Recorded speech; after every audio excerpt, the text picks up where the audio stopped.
राजविद्या राजगुह्य। राज म्हणजे गुपित आणि विद्या म्हणजे भाषा। संतांची गुह्यार्थाची म्हणजे गर्भितार्थाची भाषा समजते त्यांनाच ईश्वराचं गुपित समजतं, त्यांनाच भक्तिप्रेम सुखाचा अनुभव येतो। ईश्वर हा सर्व राजांचा राजा, सर्व देवतांचा राजा, संपूर्ण जगताचा राजा। त्याचे गुपित म्हणजे राजगुह्य ते संतांच्याकडे आहे, म्हणून संताया भजावे, संत चरणी ठेवितो माथा। परमार्थाचा घन आणि सोपा अर्थ कोण सांगत नाही। अविनाशी परब्रह्म स्वतःमध्ये स्थिर करणे म्हणजे परमार्थ। यात प्रारब्ध आणि संचित दोन्ही शिल्लक राहत नाही, त्याला माया काहीच करू शकत नाही। माया ही ब्रह्माची लीला आहे असा त्याचा ठाम विश्वास आहे। धर्म, अर्थ, काम, मोक्ष ज्याच्याकडे आहे तेच राजगुह्य सांगण्याचे धाडस करतात, त्यालाच पुरुषार्थ साधला असे म्हणतात। पण भक्ती ही त्याच्याही पलीकडे आहे, म्हणून भक्ती हा पाचवा पुरुषार्थ साधणे फार कठीण। त्यासाठी उत्तम पुरुष म्हणजे क्षर आणि अक्षर याच्या पलीकडे असणारा क्षराक्षर पुरुष, चारी मुक्त्या आणि चारी पुरुषार्थ सद्गुरूबद्दल असणाऱ्या निष्काम प्रेमाखातर त्याच्यावरून ओवाळून टाकतात आणि केवळ सद्गुरूंचेच गुणगान करून त्याचेच भजन करतात। असे जे भक्त असतात तेच साधकात भगवत भाव निर्माण करून भगवत धामाला घेऊन जातात। निघती सालोक्य सामिप्य स्वरूपता, शेकी न मागती सायुज्यता। निष्काम भजती या भगवंता, भक्ती तत्वता या नाव। नवल त्याची भजन ख्याती, सायुज्यता चारी मुक्ती। माझ्या नावावरुणी ओवाळती, भक्ती पडियंती येणे पाडे। हे वेदशास्त्र अगम्य, सकळ देवासे अति दुर्गम। जेने लुब्धे हा पुरुषोत्तम, ते हे भक्तिप्रेम रहस्य। अशा महात्म्यांना अनंत कोटी दंडवत। सर्व ग्रह तारे आपलं कार्य करून शेवटी गुरु ठिकाणी लीन होतात। प्रत्येकाला निर्धारित कार्य करण्यासाठी स्वतंत्र असे विशेष बळ दिलेले आहे, त्याला अपराशक्ती म्हणतात। त्या अपराशक्तीचा वापर करून आम्हालाही निर्धारित कार्य करून गुरु ठिकाणी विलीन व्हायचं आहे। ईश्वराचा शोध लावणाऱ्या जगातील सर्व आध्यात्मिक लोकांचे सुद्धा स्पष्ट मत आहे की ईश्वर एक आहे, त्याची कृपा आणि परिणामही एकच आहे। ईश्वर शक्तीच्या परिणामाचा अनुभव म्हणजे ब्रह्मदर्शन। ब्रह्मदर्शन करण्यासाठी अलौकिक मार्गदर्शन होण्याची गरज आहे। ब्रह्मस्वरूपाची अनुभूती म्हणजे जीवन सफल झाल्याची घोषणा। साधक जेव्हा ईश्वराच्या लीला समजून घेऊन अचाट होतो तेव्हा त्या समजून देणाऱ्या सद्गुरू पुढे नतमस्तक होतो। आपण संचित घेऊन आलोय आणि प्रारब्ध म्हणून भोगतोय। प्रारब्ध आणि संचित निशेष करणं म्हणजे कल्पांताचा अंत। आपलं जे चिंतन चालू आहे ते केवळ जन्ममरण टाळण्यापुरतं मर्यादित नाही, तुमचं जन्ममरण टाळण्याचे काम केव्हाच झालेले आहे। आपने पहला पड़ाव पार किया है, लेकिन खेल अभी बाकी है। आप चाहते हैं तो खेल छोड़कर जा सकते हैं। कौन कौन साथ देने वाला है अंतिम सांस तक। निष्पाप अर्जुनालाच भगवंतांनी अत्यंत गुह्य, अत्यंत रहस्ययुक्त शास्त्र सांगितलं। हे रहस्य त्यांनी केवळ आपल्या प्रेमळ भक्तांनाच सांगितलं। हे रहस्य दान फक्त प्रेमळ अधिकारी भक्तासाठीच आहे। श्रीकृष्णाचे दिव्य रूप आणि दिव्य ज्ञान इतरांच्यासाठी नव्हतं। त्या काळी कोणी त्याला राजा समजत होते, कोणी त्याला यादव समजत होते, कोणी त्याला देवकीपुत्र समजत होते, पण रहस्य ज्ञानाचे अधिकारी पुरुष श्रीकृष्णाला एक परकी व्यक्ती समजत नव्हते। ते श्रीकृष्ण आपल्या हृदयात राहून आमचा योगक्षेम तेच चालवतात असा त्यांना साक्षात्कार होत होता। श्रीकृष्ण म्हणजे परमसत्य पुरुषोत्तम आहे हे ते महात्मे जाणून होते। त्याच्याशी ज्यांनी दुरावा ठेवला ते या विचारापासून दूर राहून परमधामाला मुकले। प्रकृती आणि पुरुष यांच्यात एक स्पष्ट आकर्षक रेषा आहे। जो माणूस प्रकृतीच्या मर्यादेत असतो तो मायेच्या इशाऱ्यावर चालतो व जो माणूस ईश्वराला समर्पित होतो तेव्हा ईश्वर त्याच्या हृदयस्थानी राहून आपल्या भक्ताचा सर्व योगक्षेम चालवून त्याला आपला महान भक्त बनवतात। महान भक्त श्रेणीत अर्जुन होता, संजय होता। तुम्हाला सतत जय मिळत आहे याचे कारण तो तुमच्या जवळ आहे। तो तुमच्या जवळ नसता तर तुम्हाला कधीच यश मिळालं नसतं। भगवंताला शरण जातो तो अनुरागी बनतो। अनुरागी म्हणजे महान भक्त. अर्जुन अनुरागी होता. आपण सुद्धा त्याचे अनुरागी आहोत, म्हणून अपयश आमच्या जवळ येत नाही. ईश्वरालाच अपयश म्हणजे काय माहीत नाही, तर त्याच्या भक्ताला कोठून येणार? कदाचित तो आम्हाला अनुरागी मानत नसेल, पण आपण मात्र स्वतःला त्याचा अनुरागी समजून कार्य करायचं. कार्य म्हणजे कर्म नव्हे. एकलव्यासमोर एक दिवस द्रोणाचार्य गेले, तसं तो सुद्धा एक दिवस आमच्या समोर येईल. विश्वास तो देव, म्हणून धैर्याला भाव. ईश्वराचे कार्य म्हणजे उत्कृष्ट भजन.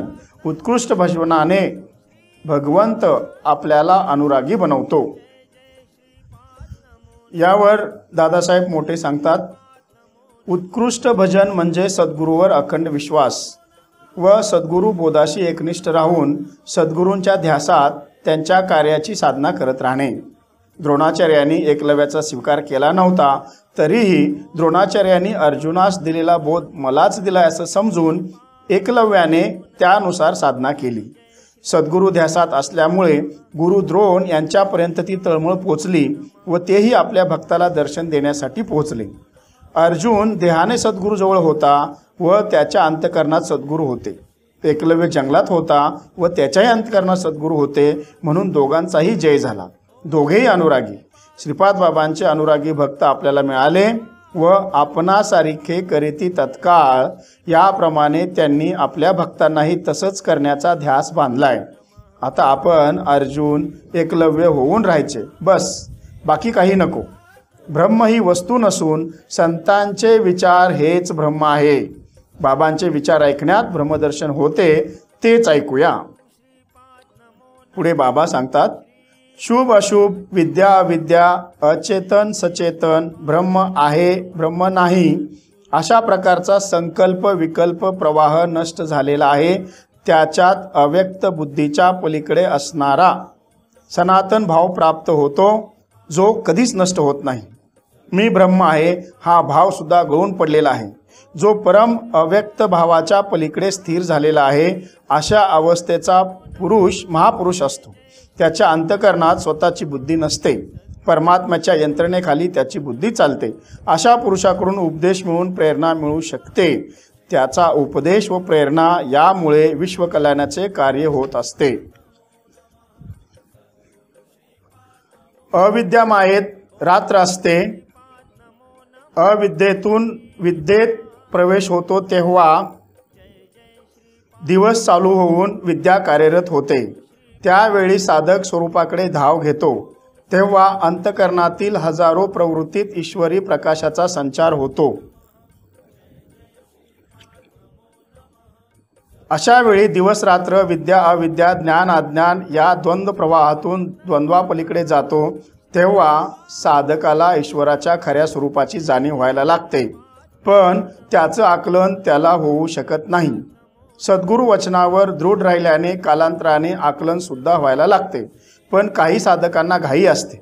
भगवत कृपा नसल्याने संयम राहत नाही व भलतंच काहीतरी करून बसतो. त्यामुळे पुन्हा अविद्येच्या प्रभावाखाली येऊन तोंडापर्यंत आलेला अमृताचा घट बाजूला जाऊन इच्छित साध्य गाठण्यासाठी असमर्थ ठरतो. त्यासाठी संयमी बनून पडून राहील तये ठाई, उगाच संतांची ये पायी. सुज्ञ साधकासाठी हीच साधना या ठिकाणी योग्य ठरते. ही साधनाच साधकाला अंतिम सत्यापर्यंत घेऊन जाते. विवेक लोप पावतो तेव्हा अविवेक, विद्या लोप पावते तेव्हा अविद्या, दिवस लोप पावतो तेव्हा रात्र असते. विवेक अविवेक, विद्या अविद्या, दिवस रात्र भ्रमिष्ठ बुद्धीच्या ठिकाणी असतात. प्राकृतिक गुणामुळे किंवा योग्य संस्कार नसल्यामुळे विवेक अविवेक, विद्या अविद्या, दिवस रात्र अशा द्वंद्वातून जीवाचा प्रवास चालू असतो. जेव्हा साधक विवेक, विद्या आणि दिवस यामध्ये येतो तेव्हा तो सचेतन असतो व अविवेक, अविद्या, रात्र यामध्ये येतो तेव्हा काहीतरी कारण निर्माण होऊन अचेतन होतो. जोपर्यंत हा द्वंद्वाचा क्रम चालू आहे तोपर्यंत सुखदुःखाचा क्रम चालूच राहतो. त्यावेळी जीव किड्या मुंग्यांचे जीवन जगत असतो. सचेतनमध्ये बुद्धी तेज असते, अचेतनमध्ये बुद्धी मंद असते. बुद्धी मंद असते तेव्हा आळस, कंटाळा, निरुत्साही, चिडचिडपणा द्वेष, मत्सर, अयोग्य स्पर्धा, अंधश्रद्धा, अविश्वास या गुणाकडून बुद्धीचा ताबा घेतला जातो आणि बुद्धी घाण पडते व अधर्माचे आचरण व्हायला लागते। त्यासाठी साधकाने हे द्वंद्व मोडीत काढून पलीकडे गेला तर महापुरुष बनतो, तोच ईश्वरधामाला जाऊ शकतो। यासाठी संयम, विनयशीलता, नम्रता, संत वचनावर विश्वास, श्रद्धा, निष्ठा असेल तर सद्गुरूच या द्वंद्वातून बाहेर काढू शकतात। त्या ठिकाणी फटकारे सुद्धा खावे लागतात। ब्रह्म ही पाहण्याची वस्तू नाही, जाणायची आहे। पाहायला गेला तर दिसणार नाही आणि जाणला तर त्याच्याशिवाय काहीच दिसणार नाही। म्हणून उघडे परब्रह्म सद्गुरू मूर्ती। श्रीपाद बाबांना, भगवान श्रीकृष्णाला, प्रभू रामचंद्रांना कितीतरी लोकांनी पाहिलं, पण त्यातलं ब्रह्म कोणाकोणाला दिसलं? पाहायला गेलं त्यांना दिसलं नाही आणि जाणलं त्यांना तेच ते ब्रह्म दिसलं। अद्याप अजून बऱ्याच गोष्टींचा उलगडा व्हायचा आहे। यासाठी संयम, सहनशीलता वाढली पाहिजे। प्रारब्ध संचित निशेष होत जाईल तसं एका गोष्टींचा उलगडा होत राहील। ब्रह्माला समजून घेण्याची जिज्ञासा वाढत जाईल तसं ज्ञानाची फाईल ओपन होत राहील। तुम्ही ज्ञानीच आहात, पण तुमची ज्ञानाची फाईल कुठेतरी हरवली आहे। संत तुम्हाला ती शोधून देत असतात। त्यासाठी त्यांनी चालू केलेल्या यज्ञात सक्रिय होऊन राहणे गरजेचे आहे। आपण चालू केलेला यज्ञ परमात्म्यासंबंधीची कामना पूर्ण करणारा आहे। तो अखंडित अहर्निशी चालू आहे। यात फक्त संतांच्या विचारांच्या समिधात चालतात। इतर विचार किंवा संदेश या यज्ञाला खंडित करणारे आहेत। या यज्ञात दैवी संपत्तीची म्हणजे दैवी गुणांची उन्नती होऊन शुद्ध सत्वगुणांची वृद्धी होणार आहे।